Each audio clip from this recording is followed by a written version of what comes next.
अस्सलाम वालेकुम हुजूर। हुजूर, अगर फजर की नमाज के लिए उठना मुश्किल लगे तो क्या करना चाहिए? उठना चाहिए, जोर लगा के उठना चाहिए, अलार्म लगा लें, अपने बड़ों से कह दें कि उठा दें आपको। बाज़ों को सुबह की सुस्ती हो जाती है तो उस पर इस्तिग़फ़ार करना चाहिए।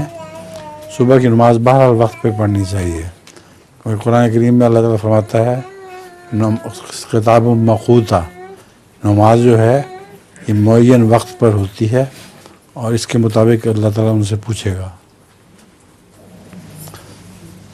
और आपने वो अक्सर शब तन्हाइयाँ बड़ी देर से नहीं सुनाई, की हुई है आपने, आपकी बहन ने सुनानी है, अभी सुनाई। हाँ, बहन पहले सुना दे अपना सवाल, फिर मैं आप दोनों को कहूँगा। हाँ जी।